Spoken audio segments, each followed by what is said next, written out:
Hello YouTube, or hello PugGaming viewers. This is Drugoli from That's the Never, and if this gets uploaded to PugGaming, thank you very much PugGaming. I really appreciate it. As if you don't know what I'm playing here, like the gameplay in the background, this is a game called Unreal Tournament 3 or Unreal Tournament U. I'm not quite sure what they actually call it. I think it says U on the package, but some places they say Unreal Tournament 3, some other places they say Unreal Tournament U, so I'm not quite sure. Maybe one of you guys can tell me in the comments.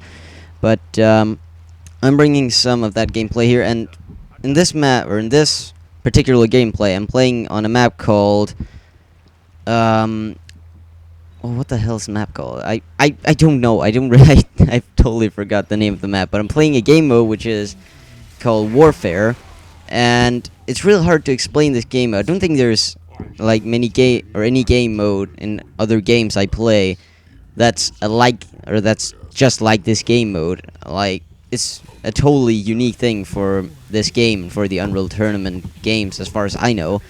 But it's called Warfare, and basically both teams have their own bases, and in each base they have what's called a power core. You might hear this like sounds from the game, like enemy power core is under attack, or like you might hear those sounds. That's the power core. Is basically the goal of this game mode is to destroy the other team's power core. But to do that, you need to control some nodes, some prime nodes, and like some secondary nodes. You only need to control the prime nodes in order to attack the enemy power core. But you can also take control of other like secondary nodes, which can give you more vehicles like tanks and kind of artillery vehicles. I'm gonna go into the vehicles a bit later, but basically, if you look up on the minimap, we have both like a big red like base kind of thing in the bottom right corner and a blue one in the top left corner. And I think I'm playing on the red team here, and the red thing in the bottom right corner is our base, and that's where our power core is. It looks like the power core, the base icon. And if you go a bit to the left of that on the minimap, there's like some kind of red node thing, unless it's just controlled by the blue, I'm not sure. But that's the prime node. You can see that they're linked by this line, and that basically means if the enemy team controls that prime node, or that single node, they can attack our power core. You can't attack a power core unless it's unshielded. A power core, I forgot to say, is always shielded unless the prime node that's linked to it, or all of the prime nodes that's linked to it sometimes, are under your control. So we can't attack the enemy blue power core unless we have the prime node that's to the right. If you look up on the minimap, which is to the right of their base. So in order to do that, we need to control our own prime node. You can see they're also linked by a little line. So we need to control two special nodes in order to attack their base, and they can easily go and like just capture the one beside their base. They can't capture the one that's in our base if we have the one that's at their base. Then the one at our base kind of gets locked, so they can't take that unless they take their first prime node.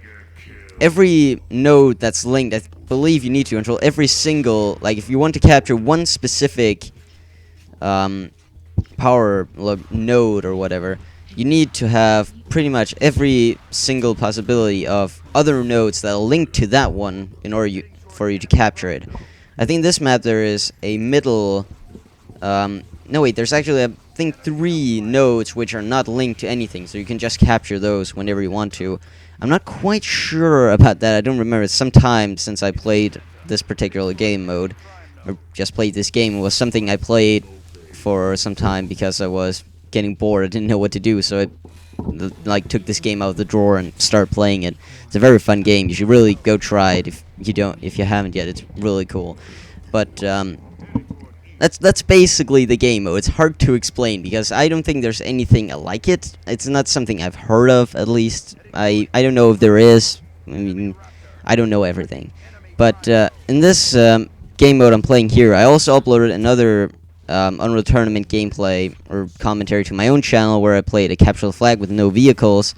But in this map, in this game mode, there are vehicles, and there is like, what is it, 5-6 vehicles, I believe. There is one called the Manta. I think I use it a few times. It's one of my favorite small vehicles. It's like basically, this little vehicle has fans on both sides that blow air down, so it kind of floats on a little air pillow. But you can also use it to like cut people down. If you, I think you press the right mouse button, you like press it down against the ground so you can drive into people. I think I do that in one part of this game.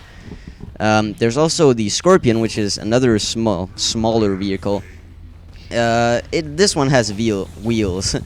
Wheels. It has 4 wheels, and it has kind of a cannon which shoots grenades or something. Oh yeah, the Manta like shoots energy balls, kind of thing. But the Scorpion shoots grenades, and the secondary fire, like the right mouse button, every single weapon in Unreal Tournament has a secondary fire. But the right click, like secondary fire of the Scorpion, is kind of 2 blades that come out in front of the vehicle, so you can use it to ram into enemy players and kill them like roadkills. It's very, very cool. And it also has kind of a boost thing you can do where if you press the spacebar, you like boost forward. The Manta also has this, but it just jumps up instead of like being boosted forward, boosts up into the air. There's also a airplane I use. I don't remember the name of it. It's like kind of, in this map I'm playing, there's like 5 or so versions of this map in the game. It's very weird. I think there's a classic, there's a new, there's special vehicles, not special vehicles. Like, there's so many versions of this map. It's ridiculous. And in some of them, there are more of these prime nodes you need to capture in order to attack the enemy power core. This is just the simple, with other vehicles version I'm playing. There's also some kind of artillery cannon. I think I'll look at it at one point, but basically you can shoot kind of a, I guess call it spy plane or something up into the air, and then you see the thing from that point of view, and you can shoot artillery shells onto the ground. Like, you can look from that thing and aim from up there. You can also see what curve the like artillery round goes, so you can see kind of where it hits. Pretty cool, but I don't use it that much. I think that's all of the vehicles. I'm not quite sure, but also I won't tell about every single weapon because I went through some of the weapons on my own channel in that video. But there's some new weapons here which are specific to this game or to this map. There's like a long bow area valve thingy. It's kind of a anti-vehicle destroyer, like a rocket launcher. It can lock on to vehicles, and it has a very powerful rocket, which is very, very good for killing vehicles and airplanes. Like any type of vehicle, that's what you want to use that rocket for. There's also a grenade launcher, like a mine launcher kind of thing. I didn't use it in this particular game, but you can basically shoot grenades and you can explode them when you want to. They kind of bounce off the normal ground, but they stick to vehicles. It's very weird how they bounce off the ground, but they stick to vehicles. There's also, I think, there's kind of a mine thing. I don't know if this was in Unreal Tournament 2004, which I also played during this time. I have both of those games, and I played both of them like to kind of get some nostalgia for me, because it's something I played a long time ago.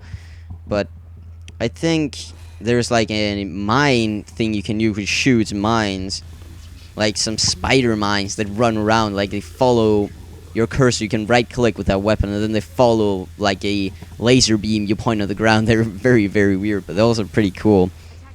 I think that's all of the special, like the weapons in this game, in this map or game mode that I didn't tell about in the previous video. I'm not quite sure, but anyways, I have something for you guys to, like a common thing you can try and do here. If you guys have ever played any Unreal Tournament game, maybe you've played more of them, I would like to know which is your favorite Unreal Tournament game. It's like the first one. I think there is, I don't know how many of them there is. I think there is maybe 5 or 4 Unreal Tournament games. I myself only played the 2004 version and Unreal Tournament U or Unreal Tournament 3. I think I might have played an earlier one, but I was so young that I don't remember. But if you have played any of those games, comment down below which one was your favorite. Like, which one did you play the most? Which one did you enjoy the most? Where you had most fun? Like, comment that down below. And for those of you, and also for the other ones who actually have played Unreal Tournament, but for basically every one of you, what is your favorite game of all time? That's something like I think it could be fun to see like what different types of games, what games other people like. I don't think I can choose my favorite game of all time. There's a lot of games I like, but I think I have to choose right now. Um, a game I had a lot of fun with, but sadly didn't get to play that much, is in the Crisis series. I think, like, I can't choose between Crisis 1 and Crisis 2. They're both very great. I think I just choose the Crisis series. I can't choose one of those games. I think they're just so great, so I can't do that. But if any of you guys can choose your favorite game of all time, you can go all the way back to the Atari 2600, the Nintendo Entertainment System, all the way up to the PlayStation 3, Xbox 360, PC, whatever, your favorite game of all time. I think it could be fun to like get some conversation, like why you think this is the best game of all time, like your opinion on that game. I think you get some like weird, maybe fun discussions in the comments. But I don't really know. I have more time left. I wasn't expecting to have this much time left, but I guess have you guys been on the Minecraft server, actually, the PugGaming Minecraft server? I myself am an admin on that server, but I think if you haven't been on that server yet, it's something you really, like, it would be fun to get some more people on the server. It's I think it's a good server, actually. Me and all of the other admins and moderators, ops, whatever you want to call them, and I think Killjoy sometimes, I don't know how many times he's actually on the server, like, doing admin owner stuff. But we try to keep it as good as possible, meaning we try to stop any griefers or anyone who annoys people. We try to like keep everything under control and keep everyone having fun. And if you haven't played on it yet, I suggest you go do it. You can if you have been on the PugGaming forums, you can easily find the IP address for the server there. And if you see me online, if you like go on the server and see me online, then say hello. I mean, I like to speak with people on the server. It's fun to like have conversations. At one point, some time ago, I actually had like weird role-playing shit. I don't know what the hell happened, but for some reason, I was playing with a guy named Captain Chuppy, and he was in the Nether, and the portal that he had used was destroyed, so he couldn't get back, and he asked me for help. So I went in there and teleported him back up to like another portal that actually worked, so he could get back to like away from the Nether. But when you try, he didn't want to use it. He like wanted to make a distractions are there. He wanted to make a distraction for all of the like pigs and ghasts that were in the Nether. So he didn't want to go. He wanted me to go first, and he would distract them and like sacrifice himself. But I didn't want to let him go either. So for some reason, we both got into this like role-playing mode. We're angry at each other. We're like, we don't need to sacrifice ourselves. And I said he was weak because, well, I don't know why I said that. I guess it was because I was an admin and he wasn't, so I said he was weak and something like that. It was actually very, very fun. The thing continued for like 10-15 minutes or so. We just kept doing that. It was very weird. But the video is coming to an end here. So thank you guys for watching. Remember to check out my YouTube channel. The link will be in the video description. I also have my own Twitter. You can just find the link on my channel or any of my videos on my own channel. I also have a Steam group which you can join if you want to play with me. I think that's the easiest way. It's mostly just for my subscribers because I don't want to have many random friends on my Steam. But if you want to, you can join that. Yeah, and sure, just come play with me. It's cool. It's fun to play with new players and new people. So thank you for watching, and take care.